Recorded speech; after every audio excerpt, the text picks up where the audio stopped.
Quantos estão com o coração assim aquecidos para receber nesse dia? Vocês já viram aqui, vamos ter vários palestrantes. Eu vou estar compartilhando nesse momento. Daqui a pouco vou estar sentado aí ao seu lado, recebendo também, porque é muito bom crescer nessa verdade do Evangelho da Graça. Eu fico feliz de você ter esse coração disposto a aprender, a receber mais de Deus. Isso é muito importante. Eu tenho certeza que vocês vão viver um ano como nunca viveram na vida de vocês, se verdadeiramente vocês receberem o Evangelho da Graça e desejar no seu coração ardentemente viver, colocar em prática no seu cotidiano, e você vai ver que é algo que não lhe será pesado, é suave, é leve, porque será o Espírito Santo de Deus que habita em você e fará com que você consiga fazer isso. Não é pela sua força, não é pelo seu mérito, mas é pela força de Cristo que habita em você. Já de início, eu gostaria de deixar bem claro, quantos que estão aqui que entendem que hoje nós não estaremos imersos durante todo o dia? Quantos entendem que hoje nós não passaremos todo dia estudando uma teologia ou um assunto?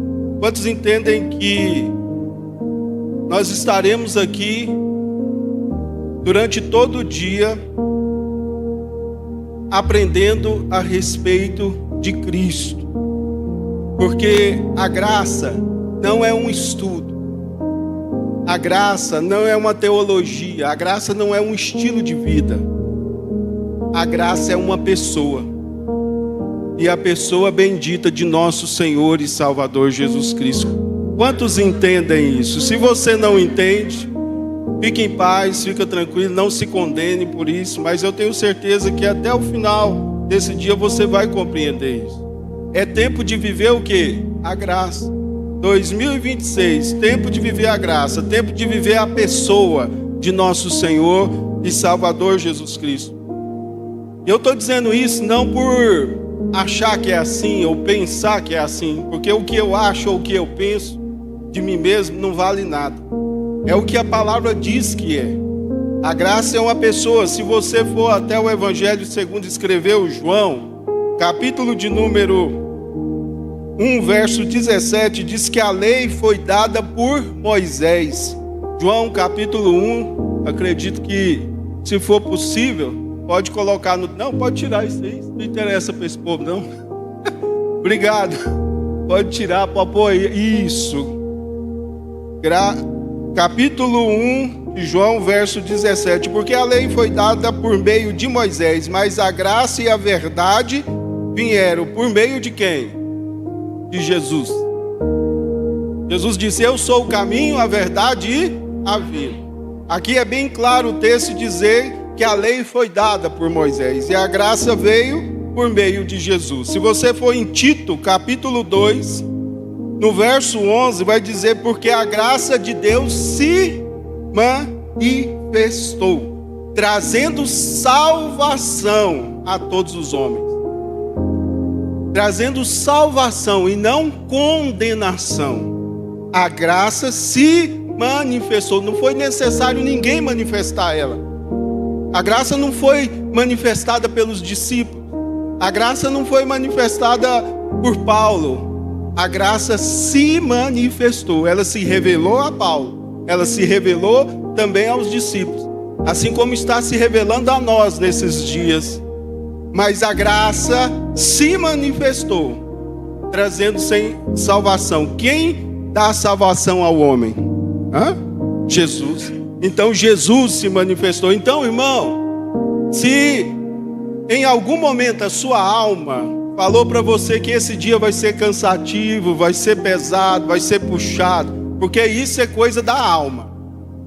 O espírito não, o espírito está pronto, mas a carne, a alma é fraca. Ela, mais isso, mais aquilo. Faça o que o salmista Davi fez. Diga para sua alma: aquieta minha alma, espera em Deus.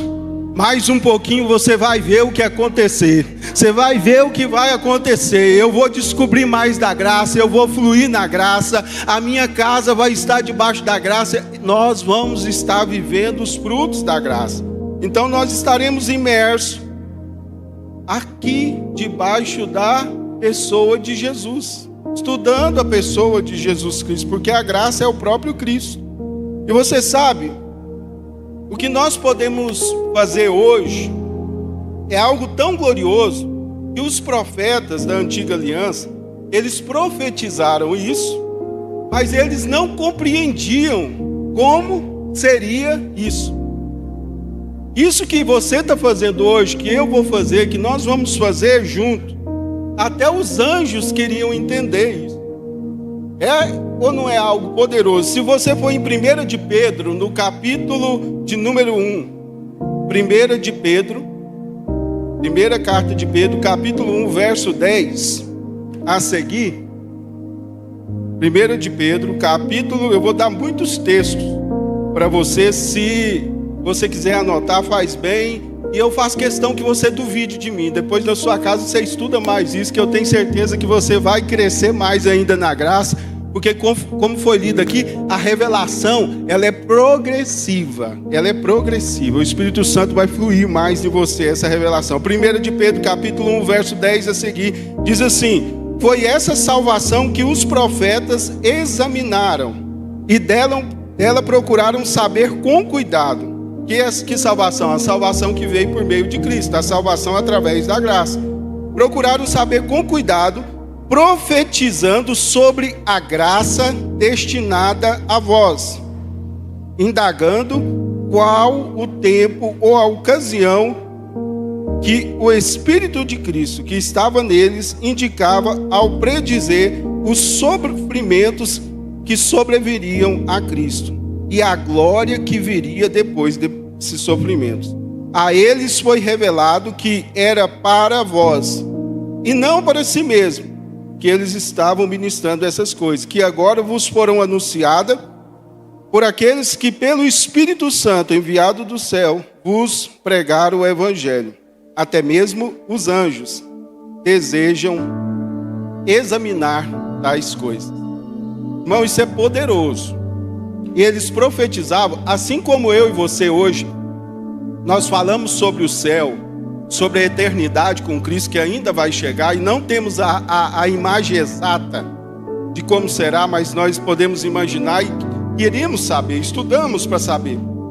Eles naquele tempo falaram sobre a graça, falaram sobre a manifestação de Cristo, como Cristo iria sofrer.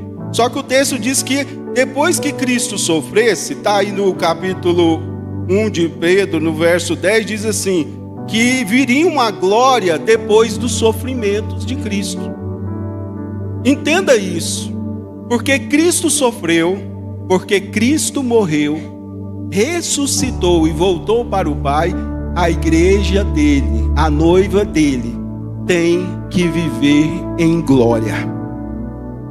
Nós temos que estar envolvidos por essa glória. Eles queriam, então nós somos privilegiados. Você pode pôr a mão no seu peito e dizer assim: eu sou privilegiado por poder estudar sobre a graça, sobre Cristo. Amém, muito obrigado. Isso é uma verdade absoluta que a palavra de Deus deixa claro. Então vamos aí a aula de número 1. Essa é minha água? Posso? É essa mesmo aqui? Essa? Muito obrigado. Aula 1. Ressignificando a fé. Da religião ao evangelho. Da religião ao evangelho vivo. Aleluia. Deixa eu deixar bem claro para você qual é o evangelho vivo. Sabe por quê? Na época de Cristo, existiam muitos evangelhos. A palavra evangelho, por si só, boa notícia. Mas existiam os evangelhos, e aí eu não vou falar muito tempo, senão depois vai fugir do tema central da lição. Mas naquela época tinha os evangelhos sinópticos, os evangelhos apócrifos. Mas aqui, O nosso objetivo é estudar sobre o Evangelho vivo, e a palavra de Deus não nos deixa perdido em relação a isso. Ela mostra para nós, através de Paulo, escrevendo aos Romanos, no capítulo de número 1, o verso 1, deixa bem claro qual é o Evangelho vivo.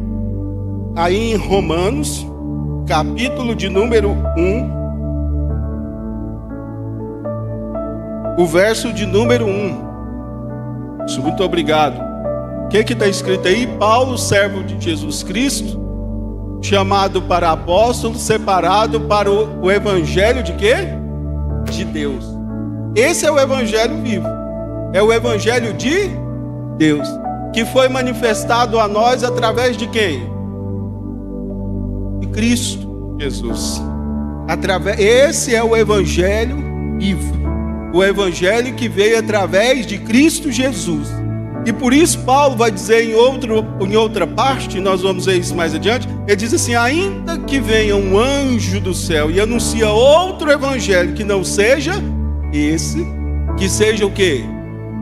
Amaldiçoado.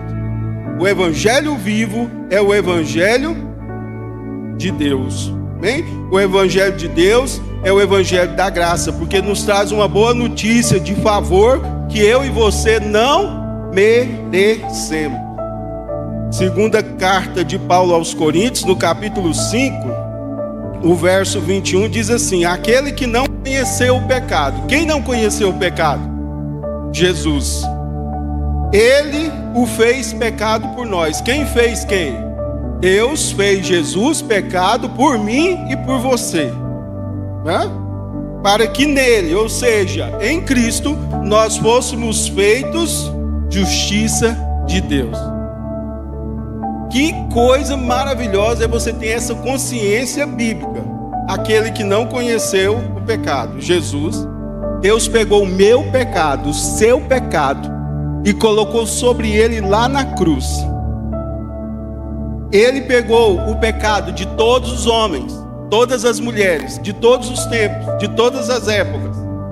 O seu pecado passado, presente e o que você ainda vai cometer, Cristo Jesus levou sobre ele na cruz.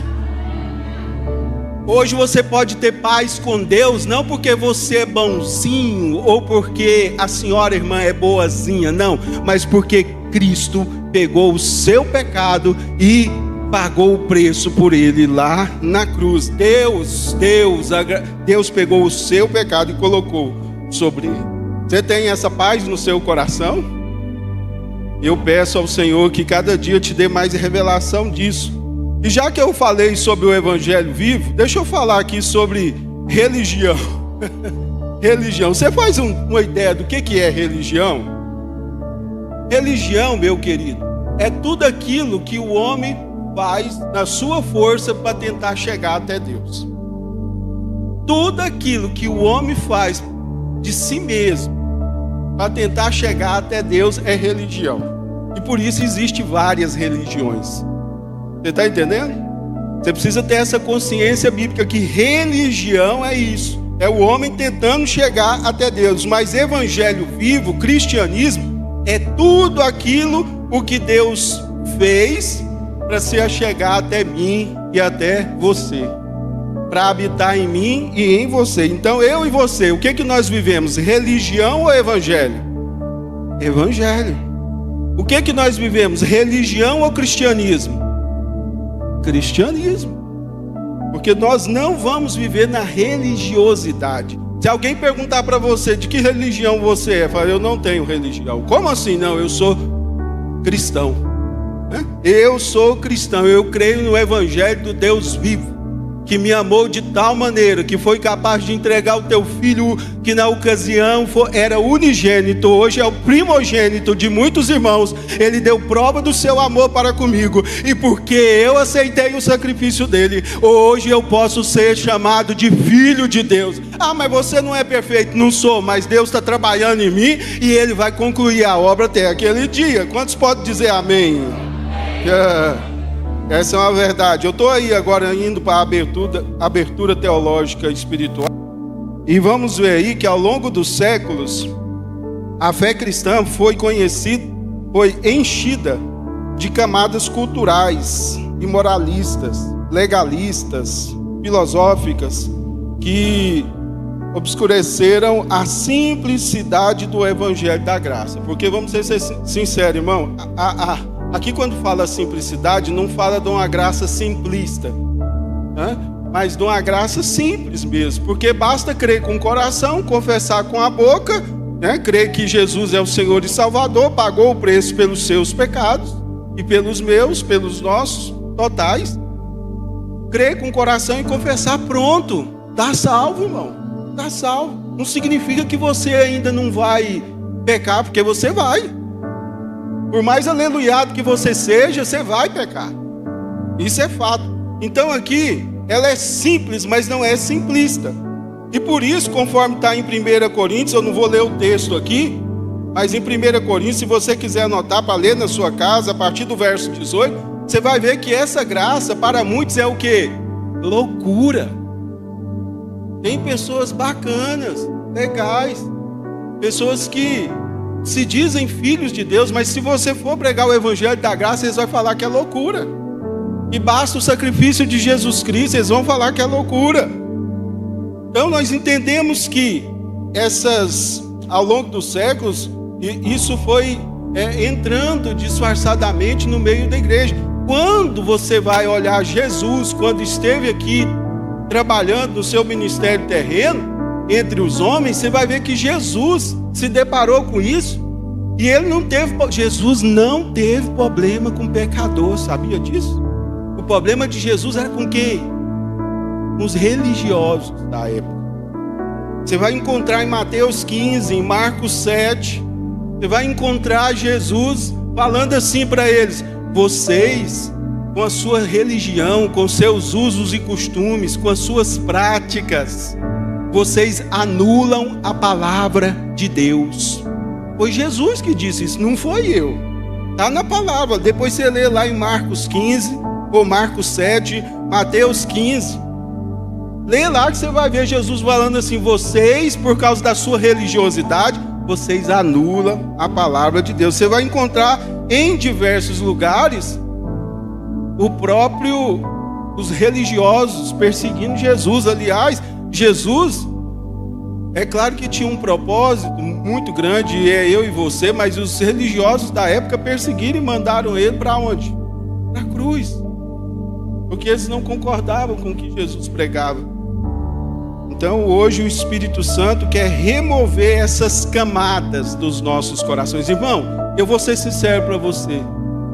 Quanto mais eu estudo o Evangelho da graça de nosso Senhor e Salvador Jesus Cristo, mais eu entendo que eu não sei nada sobre a graça. Mas eu peço o Espírito Santo que me dê mais revelação. E eu fiquei muito feliz quando eu vi aqui no início dessa lição, declarando que a graça não apenas salva, mas ela sustenta, e que ela também é o quê? Progressiva. Tem muita gente que não acredita que a graça é sustentadora, mantenedora. Acredita que a graça apenas salva, mas a graça é que te sustenta para encontrar com Ele naquele dia também. A graça te salva, a graça te sustenta, a graça te coloca de pé, ela que nos fortalece. Então hoje nós precisamos, através do Espírito Santo, não é pela força nossa, remover essas camadas, uma por uma. Eu lembro que um tempo desse atrás, alguns anos, eu tive a oportunidade de fazer um curso rápido na Marinha, com algum pessoal da Marinha do Brasil. Eu lembro que no intervalo eu estava conversando com um dos professores que estavam lá aquele dia. Ele me falou sobre algo muito importante, que as pessoas que têm as suas embarcações no mar, isso acontece mais ainda no mar, é que debaixo do casco do navio vai formando umas coisas que eles chamam de cracas, né?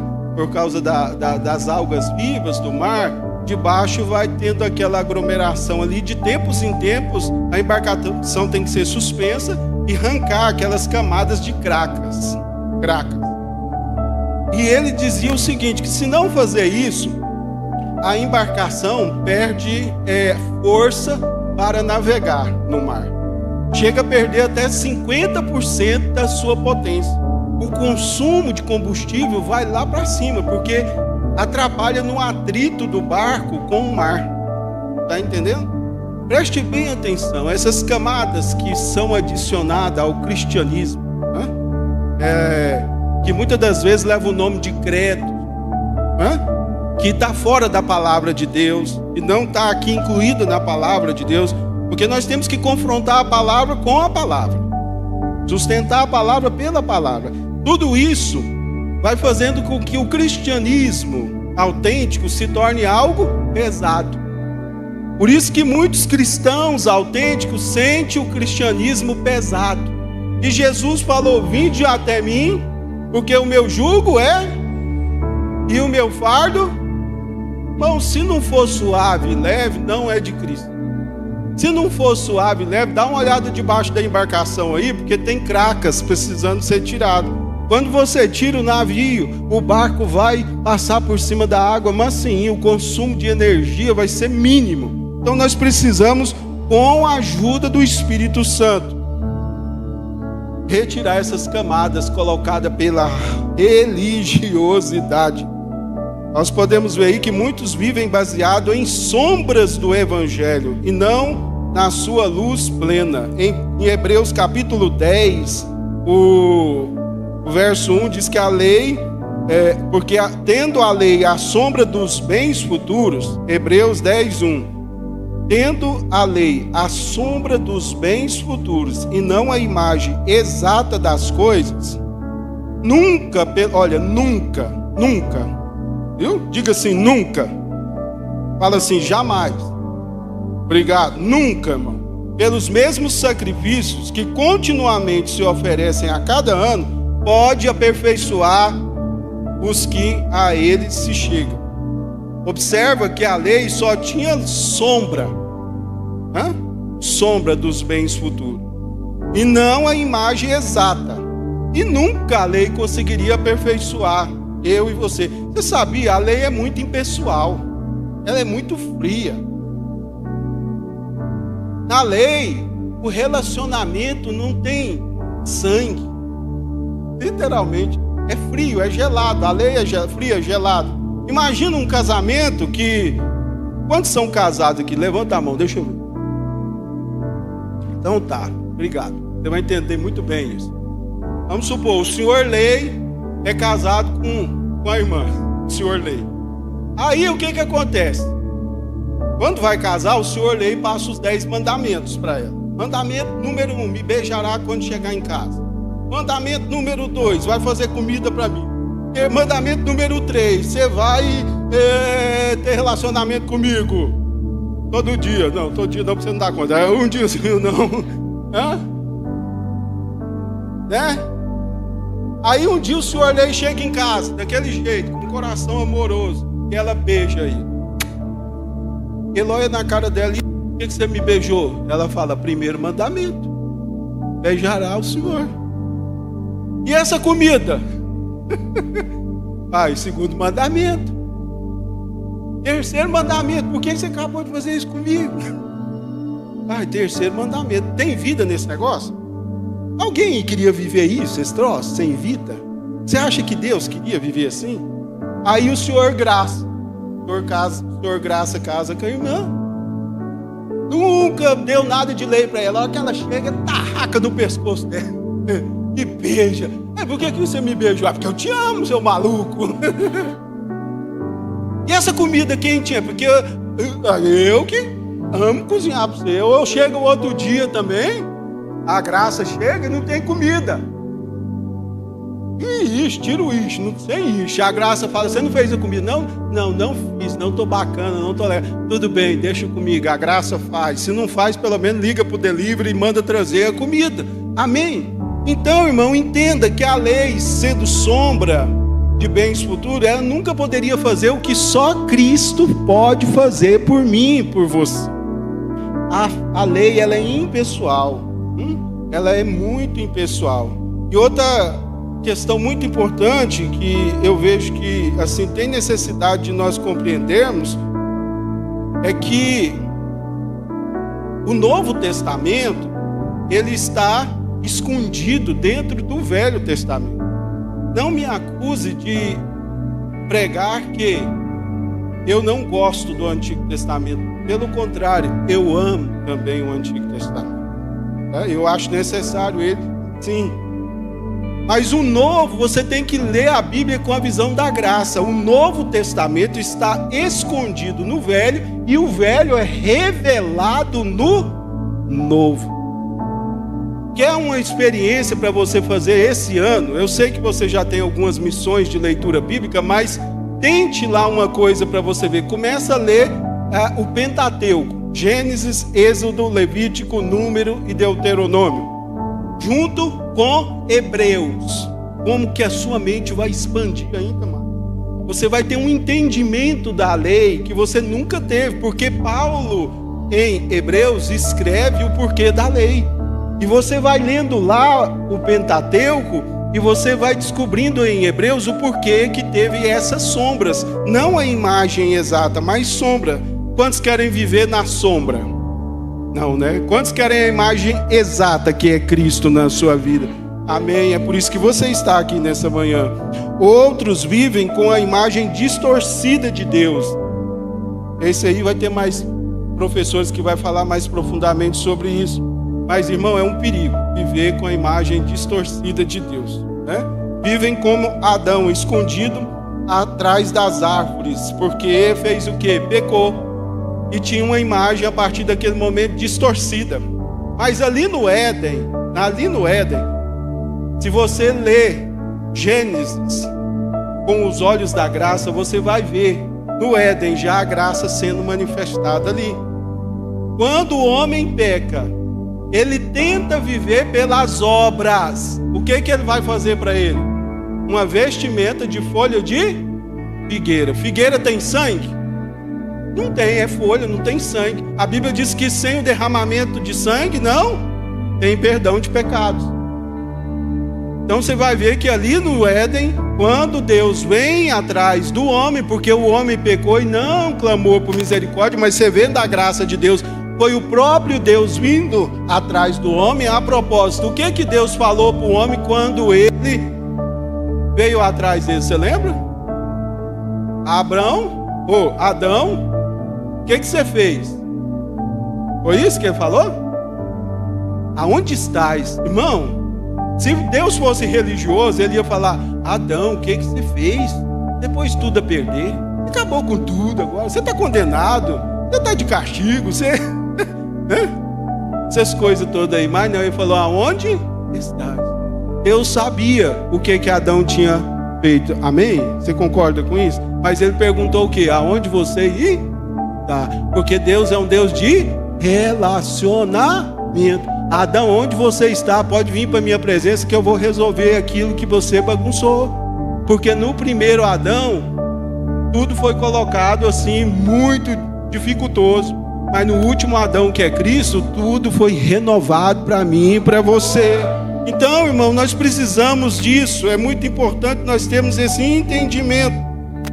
E nós precisamos entender também que somos filhos. E como filhos, entrar com confiança no trono da graça. Cheguemos-nos, pois, com confiança ao trono da graça, para que possamos alcançar misericórdia e achar graça, a fim de sermos ajudados em tempo oportuno. Eu não sei você, mas eu vivo em tempo oportuno. Volta e meia eu estou em tempo. Senhor, eu preciso da sua graça. Senhor, eu preciso da sua misericórdia. Muito obrigado. Eu preciso da sua graça, eu preciso da sua misericórdia. É constantemente. Então nós precisamos chegar com confiança. E como que você chega com confiança diante do trono da graça? Você senta, olha para você mesmo. É isso? Viu como, examina como você passou o dia? É isso que você faz? Vê quanto você errou, quanto você acertou. Fala, hoje eu posso chegar com confiança. É assim que funciona? Não é assim que funciona. Você sabe, nós precisamos assim ter esse entendimento, que nós podemos chegar com confiança no trono da graça através do sacrifício de Jesus Cristo. Jesus Cristo é o nosso representante legal diante de Deus. Cristo foi aceito por Deus, o sacrifício dele foi aceito, você concorda que foi? Então, porque Cristo foi aceito, você é aceito. Foi Jesus que falou isso, falou: ninguém pode chegar ao Pai se não for por mim. É isso que quer dizer a Bíblia, irmão, é através dele. Pai, olha, eu nem merecia estar aqui, eu reconheço que eu não merecia, só que o Senhor me amou de tal maneira que o Senhor deu Jesus para ser o meu representante. Então, porque Cristo merece, eu mereço. Porque Cristo merece, eu mereço, e eu chamo a existência isso na minha vida. Chegar com confiança. Porque se você não tiver essa confiança na obra da graça, sabe o que acontece? Você tem dificuldade até para orar. Vamos ser sinceros. Se você tem dificuldade para orar, eu vou te explicar por quê hoje. Você vai sair daqui nesse período, dessa aula, já bem consciente disso. Se você tem dificuldade de orar, muito provavelmente é porque você tem sentimento de culpa ainda no seu coração. E vamos supor, vamos ser sinceros, se você estivesse devendo aqui nessa manhã, assim, uns 50 mil reais para o pastor Gilson, com juro composto, você ia ter paz no seu coração para vir aqui essa manhã? Você ia ter paz para ficar na presença dele 15 minutos, 20 minutos? Ia ter? Por quê? Porque você está devendo. Mas se você ficar sabendo que um dos vícios dessa igreja, em bondade, generosidade, tem condição, foi até o pastor Gilson e falou assim: quanto que fulano está devendo para o senhor? Aí ele fala: olha, contando com juros dá 60 mil. Ele fala: então eu vou te dar mais um pouquinho, eu vou te dar 70 mil, você esquece disso, amém? Aí você ia conseguir entrar aqui na igreja e entrava assim, ó, pessoas, sabe, todo espigadinho, porque você sabe que a dívida foi paga. Nós podemos entrar com confiança, sem medo, porque nós temos essa paz com Deus através de Jesus Cristo. Não porque somos bons, não, irmão, não somos. Cristo está trabalhando em nós. Tenha esse entendimento que quando você creu com o coração, confessou com a boca Jesus como seu Senhor e Salvador, o que foi salvo, o que nasceu instantaneamente, foi o quê? Seu espírito. A sua alma não, essa aí está em processo de aprendizado. Por isso que em Romanos 12:2 diz assim: não vos conformeis com este, mas transformai-vos pela renovação da vossa mente. Olha que maravilhoso que é isso, que poderoso é isso. Então o Espírito nasceu naquela hora que você creu no Senhor e passou a ser crente. A alma deu, então por isso que você ainda peca, né? E aí quando você peca, você fala: eu não queria pecar. E aí o que você faz? Você crê na graça, e o sangue de Jesus te perdoa de todo e qualquer tipo de pecado. Quantos acreditam assim? Diga amém. Nós precisamos entender isso, irmão, que Deus é o quê? Deus é amor. A Bíblia diz em João 4,16 que Deus é amor. Deus não sente amor, Deus é amor. Ele não sente. Se ele sentisse, aí você estava enrolado, e eu também. Mas ele é o próprio amor. E a Bíblia diz também em Tiago 1,17 que nele não há sombra de variação. Eu vou te dizer algo que às vezes pode te assustar muito, mas vai lá, eu vou soltar essa aqui. Entenda uma coisa: aquele dia que eu e você encontrarmos com o Senhor nos ares, né? Deus não vai te amar mais do que Ele te ama hoje. Amém? Eu sei que isso mexe com a sua mente, mas é a verdade bíblica. O que Deus poderia te amar... Você acredita que Jesus é o melhor que Deus tinha para te dar? Você acredita? Então Ele já te deu o que Ele tinha de melhor, irmão. As outras coisas, tudo que você precisa é menor do que Cristo. A cura que você precisa, a prosperidade que você precisa, o relacionamento saudável que você precisa, a comunhão que você precisa é menor do que Cristo. Ele te deu o maior. O menor, irmão, vem de lambuja, é só você tomar posse.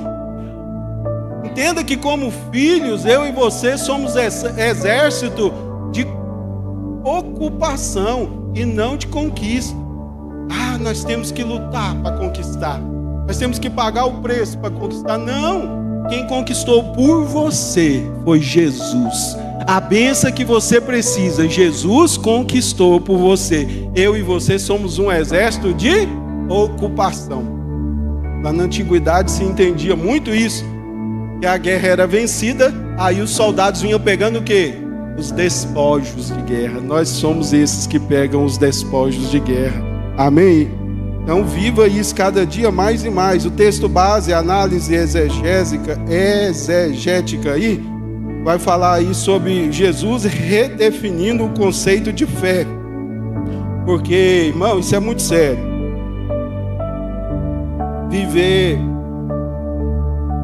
Sair de uma fé da religiosidade, porque a religiosidade vai pregar uma fé de auto-performance. Sempre é cobrado de você auto-performance. Você precisa performar mais. Você precisa ser... E eu sei que brigar com isso dentro da sua mente não é fácil, sabe por quê? Porque a sociedade é meritocrata, é por merecimento. Mas com o reino de Deus é diferente. Não é porque você merece, é porque Ele te ama. Não é porque você merece, é porque Cristo já fez. Não é porque eu e você merecemos, é porque Cristo merece. E Ele é o nosso representante legal. Então, Jesus redefinindo o conceito de fé significa que nós vamos sair da fé de auto-performance para uma fé de dependência. Depender de Deus. Eu sei que a nossa alma grita contra isso. Ah, mas você vai depender? Você vai confiar? Você vai acreditar? Você não vai fazer nada? Não, eu escolhi descansar. Descansar no quê? Na obra consumada de nosso Senhor e Salvador Jesus Cristo. Não significa que eu vou ficar deitado na minha cama com os braços cruzados. Não, que eu vou descer da cama, mas eu desço da cama na dependência. Eu vou trabalhar e vou trabalhar na dependência. Não é porque eu mereço, não é porque eu sou digno, mas é totalmente com esse conceito bíblico correto, debaixo da graça de fé, dependendo. E aqui, eu gosto dessa tradução aqui da palavra de Deus, da mensagem desse texto, de vinde a mim e achareis descanso. Mateus 11, 28, vai dizer assim: vocês estão cansados? É a Bíblia, a mensagem, a tradução contemporânea da palavra de Deus, diz assim: vocês estão cansados, afastiados da religião ou de religião? Venham a mim, disse Jesus, andem comigo e vocês irão recuperar a vida. Vou ensinar vocês a ter descanso verdadeiro. Caminhem comigo, trabalhem comigo, observem o que eu faço, aprendam os ritmos livres da graça. Não vou impor a vocês nada que seja muito pesado ou complicado demais. Sejam meus companheiros e aprendam a viver com liberdade e leveza. Vinde a mim e achareis o quê? Descanso, irmão. Descanso, é isso que o Senhor tem. Vamos aprender a viver nos ritmos livres da graça. Porque os religiosos daquela época e os religiosos de hoje também não querem que você seja livre. Se Cristo vos libertar, o que acontece? Será? Em alguns lugares não, aqui amém, mas em alguns não. Não tem liberdade. Em alguns lugares você não tem liberdade nem para pensar. Expressar então o seu pensamento, misericórdia. Mas um pensamento também bíblico, né? Porque a gente expressa o que a palavra de Deus é. Eu temo muitos lugares. Aliás, eu não vou a esses lugares onde a pregação do Evangelho da Graça não pode ser pregada porque passou pelo crivo do credo daquela denominação e não pode ser pregada. O nosso credo é esse, o nosso costume é esse, então você não pode pregar isso aqui. E acredite você está vivendo outra realidade, que é a realidade da palavra de Deus. Mas tem lugar que não se pode pregar o Evangelho da Graça de nosso Senhor e Salvador Jesus Cristo. Diga assim: eu sou livre e não vou me colocar novamente debaixo do jugo da lei. Amém. Esse jugo é pesado, jugo de obras, jugo de critério de aceitação. Mas o Senhor diz: o meu jugo é suave. O meu jugo é suave. Aqui é a graça como critério de aceitação. Jesus está dizendo, a verdadeira fé começa no descanso, não no esforço. Descanso na obra consumada de Cristo em seu favor. Gálatas capítulo 5, ainda na sua revista aí, fala a respeito do manifesto da liberdade cristã. Aqui Paulo defende o coração do Evangelho. Para a liberdade, Cristo nos libertou. O contexto aqui de Gálatas, irmãos, é que aqueles irmãos conheceram esse Evangelho que vocês conhecem, estão conhecendo e vão prosseguir em conhecer, assim como eu. Mas vamos concordar que aquele período foi um período muito de ruptura, muito recente da igreja. Então, alguns judaizantes entravam dentro da igreja e incentivavam os irmãos a voltar às práticas do judaísmo como base para a salvação. Aí Paulo teve que escrever aos Gálatas: Gálatas, seus insensatos, seus malucos, tá aí. Por que vocês estão voltando para trás? Vocês conheceram tanta coisa boa, a verdade que há em Cristo, mas agora vocês querem voltar para trás. Então aqui Paulo em Gálatas, você vai observar, e eu te incentivo, vou ser sincero para você, não é toda igreja que tem coragem não, viu, de pregar sobre Gálatas não. E se você lendo Gálatas, estudando Gálatas, você vai descobrir por quê. Mas Paulo aqui defende o coração do Evangelho, mostrando que Cristo nos libertou para a liberdade. Paulo deixa bem claro que qualquer fé que coloque peso, exigência, medo, prova de desempenho, não é o Evangelho. Aonde há medo, irmão, não há graça. A Bíblia diz em 1 de João, no capítulo 4, verso 18, no amor não há temor. Antes, o perfeito amor faz o quê? Lança fora todo medo. Conversando com a minha esposa recentemente, essa semana ainda, a gente falando sobre o arrebatamento da igreja, a gente concorda que está bem próximo, né? E a gente falava que antes parece que a gente tinha medo do arrebatamento. Agora a gente diz, hora vem, Senhor Jesus. Maranata, hora vem, Senhor Jesus. Porque o verdadeiro amor lança fora o medo. Porque você tem... Quantos têm certeza da sua salvação aqui? Não, levanta mais alto aqui. Amém, isso é verdade. Pode viver na paz. Porque você creu em Cristo, aceitou o sacrifício dele. Pronto, irmão, tá salvo. Não precisa ter medo. O verdadeiro amor lança fora todo medo. A verdade que liberta é uma pessoa. Conhecereis a verdade. Nós já aprendemos aqui que a graça é uma pessoa. A verdade também é uma pessoa. A verdade é Cristo. A graça, irmão, não revela uma doutrina. A graça revela uma pessoa que você deve crer, confiar, acreditar e descansar nela. O maior inimigo da fé é a fé herdada e não revelada. Irmão, isso aqui é tão sério. Isso é tão sério. Porque, como foi colocado aqui, há 3 fontes, teologicamente falando, 3 fontes de crença. Revelação, que é o que Deus diz. Tradição é o que a religião repete. Tem gente que nem procura saber se é verdade na palavra de Deus, ele só escuta e não vai examinar. E interpretação humana é o que a nossa mente produz do texto. E por isso que eu disse para você já que a Bíblia interpreta a Bíblia. Não é o que eu acho, o que eu penso. A Bíblia não vai deixar você no escuro. Ela interpreta ela mesma. Mas infelizmente tem gente que fala assim, mas eu aprendi assim com seu pai, ou com meu pai. E daí se você aprendeu assim com seu pai? Seu pai estava certo? Se não tiver, irmão, fica com a palavra de Deus. Se é a palavra de Deus que está falando que é assim, pronto e acabou. Não é porque eu ouvi assim, aprendi assim, vou morrer assim. Deus me livre disso. Não, nós temos que aprender. O pai, não, nós temos que aprender com a palavra de Deus. É o que Deus diz e não o que a tradição vai. Você vai ver aqui no contexto em Marcos 7, você vai ver.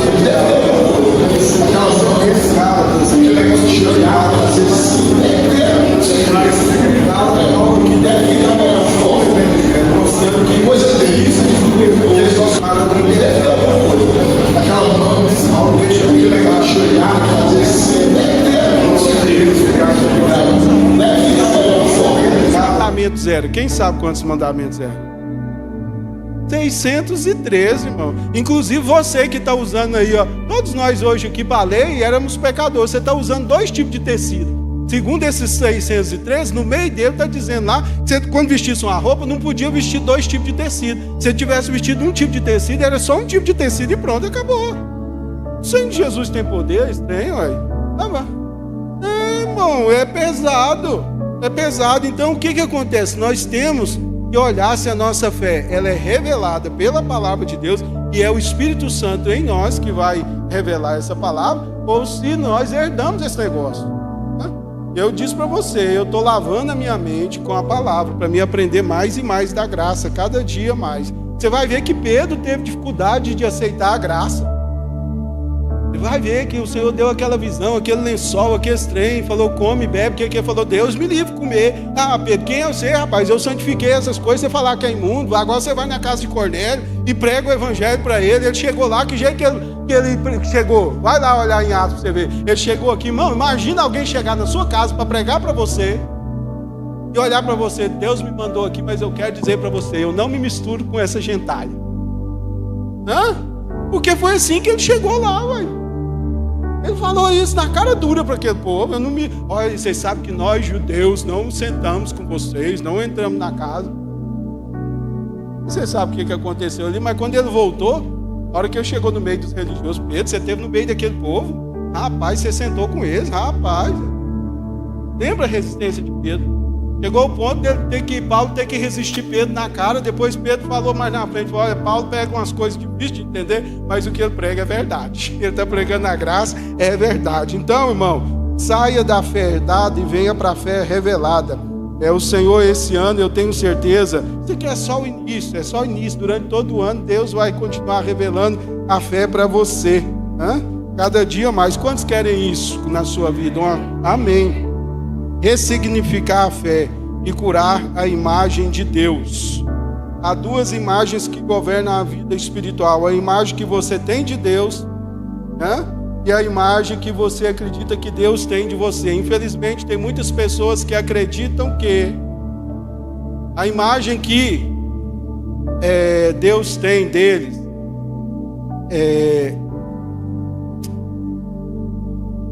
como que eu vou te explicar?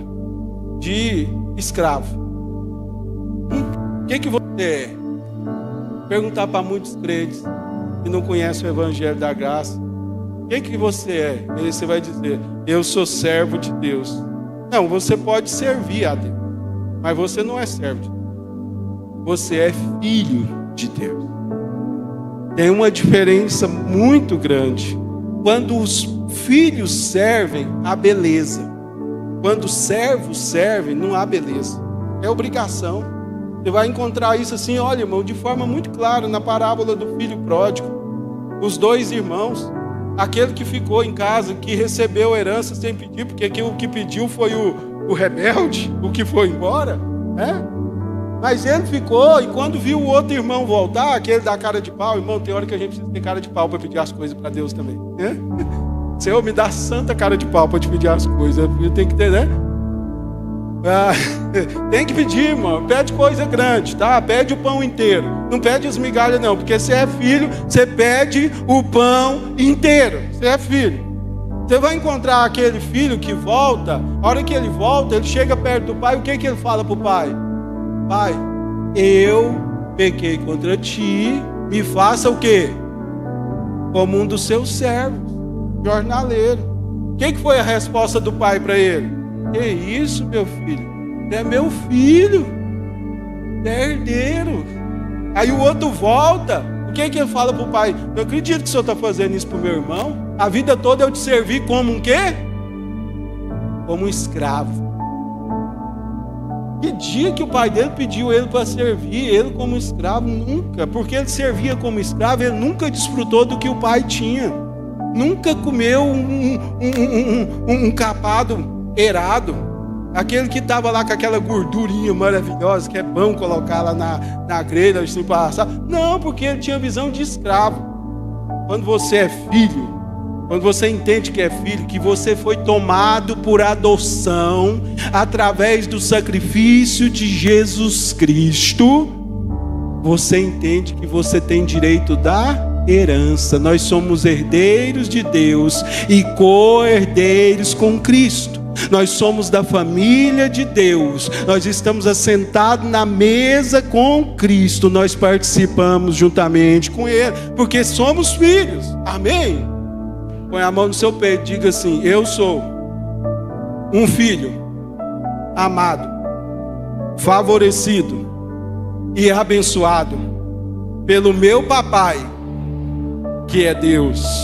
Amém, obrigado. Irmão, nós precisamos ter esse entendimento de que somos filhos amados de Deus. Jesus, antes de começar o ministério dele, ele teve que ouvir isso. Quando ele foi batizar ali, que onde saiu da água, o que aconteceu? Ele viu o Espírito descer sobre ele e ouviu a voz do céu dizendo: esse é o meu filho amado, que eu tenho prazer. O Espírito Santo levou ele para o deserto para ser tentado. O que aconteceu lá? O diabo chegou até ele e falou: se és mesmo o Filho de Deus, faça isso. Perceba que o diabo sutilmente tirou a palavra o quê? Amado.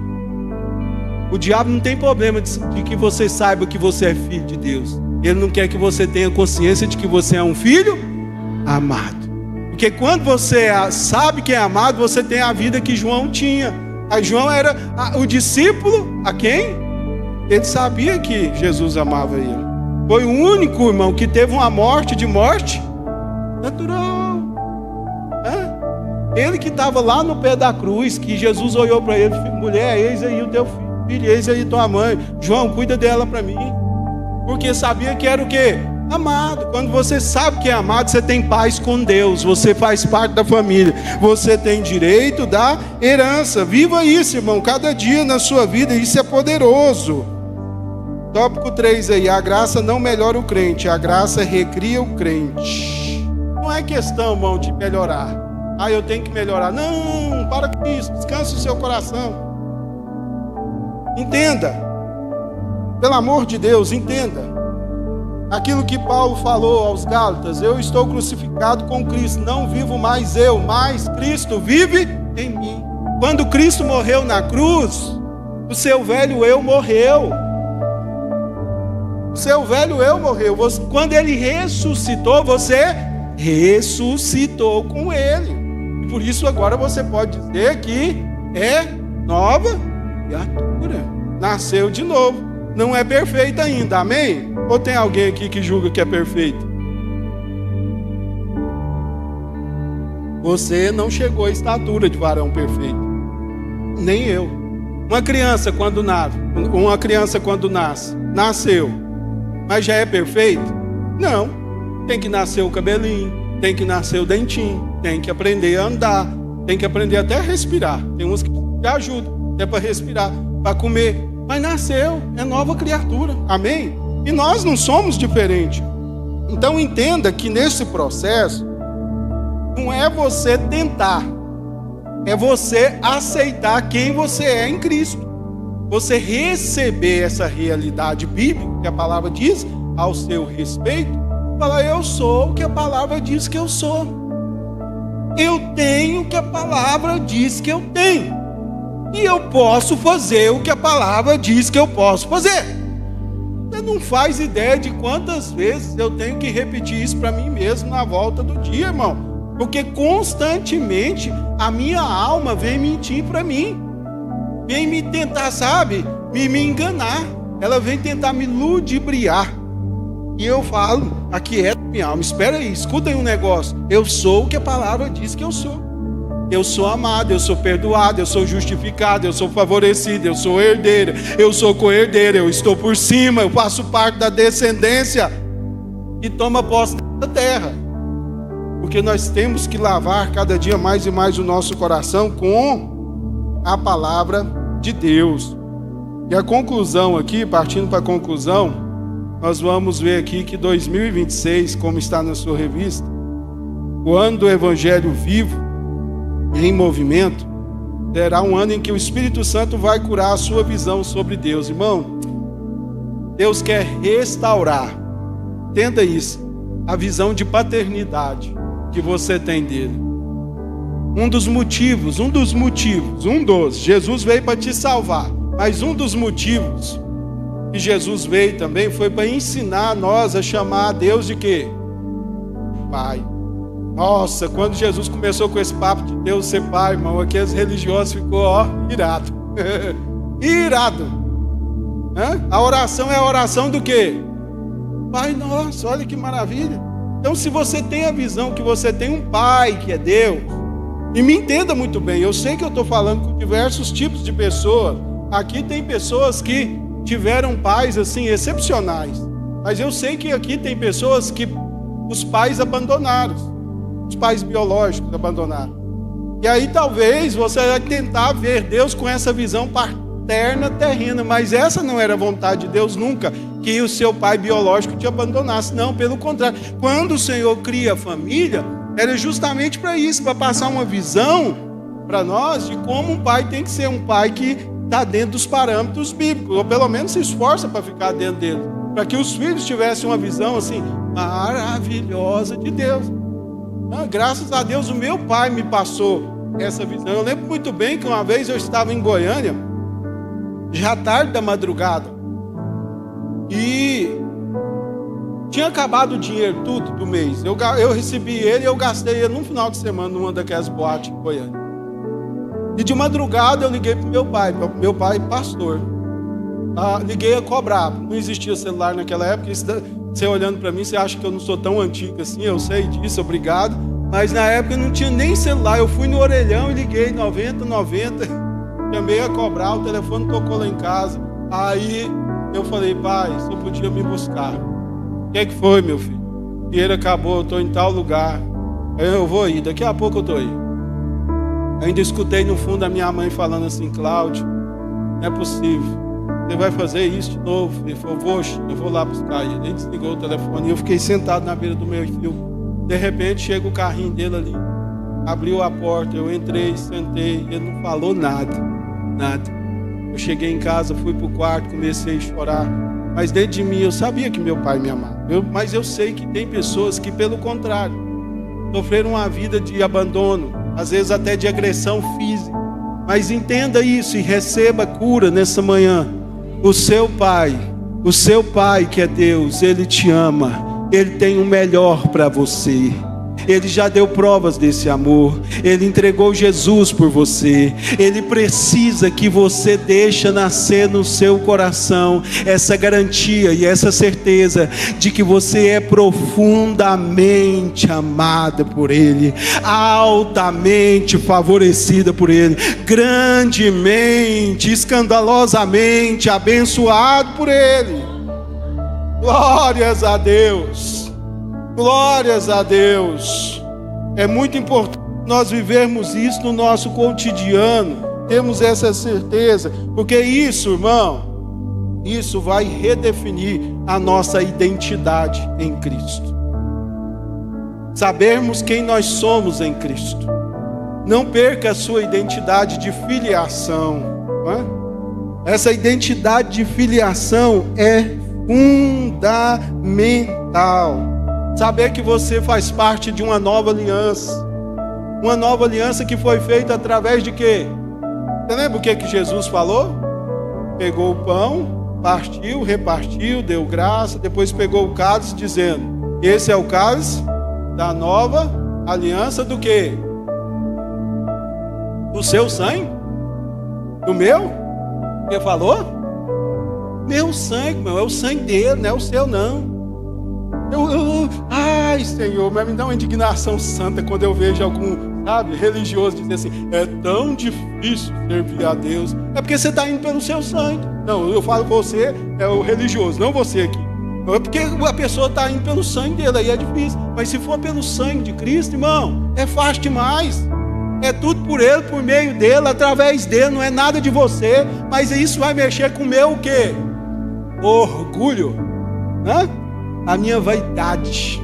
Negue-se o homem a si Negar a si mesmo é isso, irmão. É você olhar para o Senhor e falar: Pai, eu não presto, eu não valho nada, mas mesmo assim o Senhor me escolheu me amar. Agora em Cristo, aí sim, aí você presta, você é valioso, tá? Mas de você mesmo, não acredite na força do seu braço, não confie em algum mérito seu, você não tem, acredita em mim, eu já tentei assim, eu quase fiquei doido,